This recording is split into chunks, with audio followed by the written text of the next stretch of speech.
Welcome to ElectroTuts. In this video, we will continue our discussion on interview questions related to static timing analysis. If you haven't watched the first part of the series, then do watch it before proceeding. I have attached a link for the same in description below.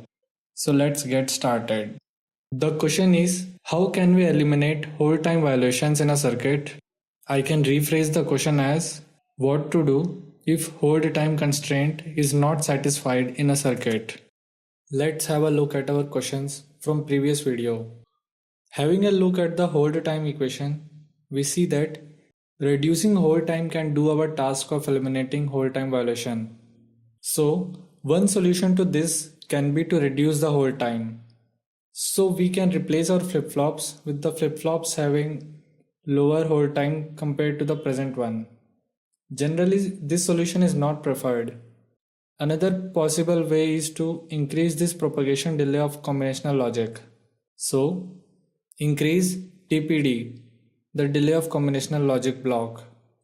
If our circuit has delay in its clock path, then a third way can be to reduce the buffer delay present in the clock path, as it will help to meet our hold time constraint.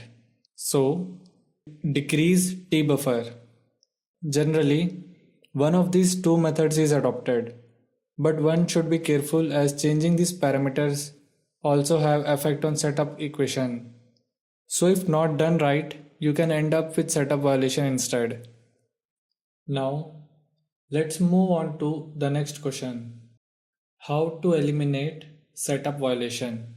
Again, looking back to these equations, we can see that increasing the time period of the clock at which the circuit operates seems to be the most visible choice to eliminate setup violation. So, our first method can be to increase time period. What if we can't touch the time period? Because generally, time period of a circuit is fixed by other teams or the marketing team for a competitive product.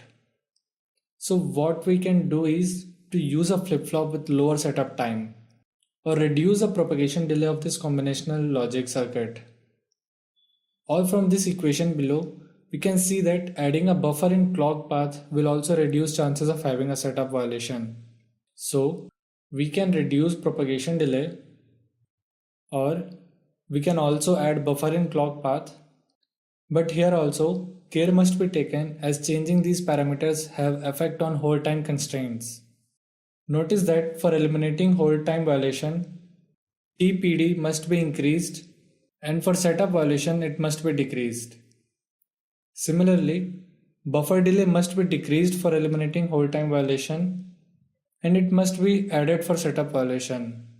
So a compromise must be reached for these values such that both setup and hold time constraints are met.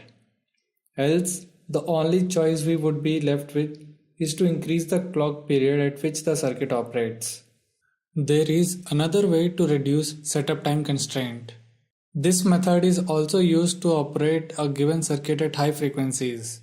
Frequency greater than the maximum frequency possible for a given circuit given by the setup time constraint.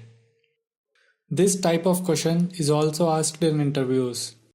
Like they may give you one of these questions and ask you to make the circuit operate at frequency greater than F maximum. Let's see this using an example.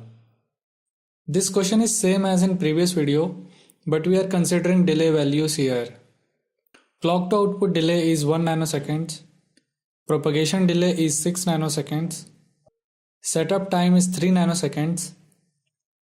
Assuming that the hold time constraint is met, find the maximum frequency at which the circuit can operate. Using the setup time constraint, T clock to output plus TPD plus T setup must be less than or equal to T. Putting the values we get 1 plus 6 plus 3 nanoseconds must be less than T. So the minimum time period is 10 nanoseconds. Thus, we get the maximum clock frequency as Fmax equal to 1 divided by T minimum equal to 100 MHz. Here comes the main question. I have to operate the circuit at some frequency F which is greater than the maximum frequency obtained. What can I do for it? Now suppose that the combinational logic can be broken down into smaller blocks. Then we can introduce another flip-flop between them. Let me explain this line to you. Suppose the 6 nanoseconds delay combinational logic block is an AND gate and is made up of NAND gate and an inverter. The delay of NAND gate is 4 nanoseconds and that of inverter is 2 nanoseconds. What can I do is, I can separate these two parts and introduce a flip-flop between them. Let me draw the circuit again with the flip-flop introduced in between.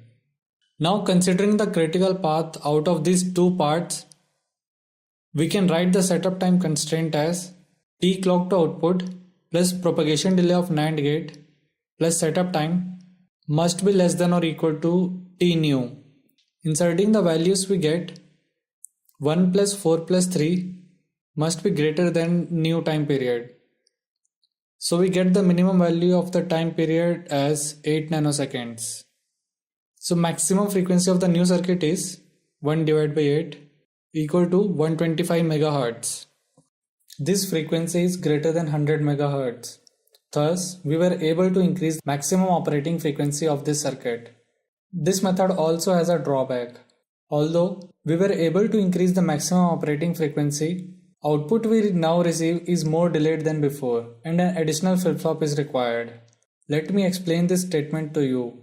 If both the circuits are operated at their maximum frequency, for case 1 it is 100 MHz and for case 2 it is 125 MHz.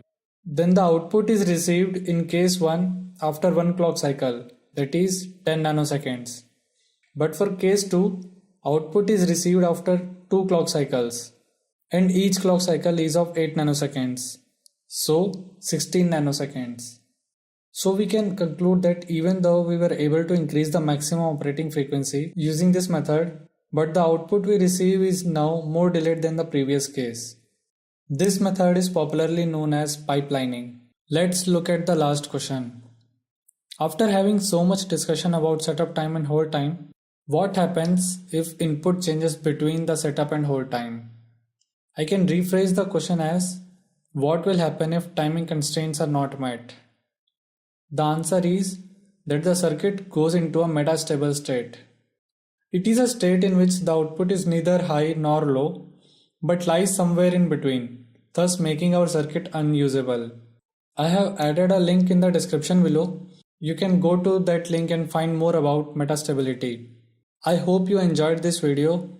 Hit the like button if you found this useful and subscribe to my channel for more awesome electronics related tutorials.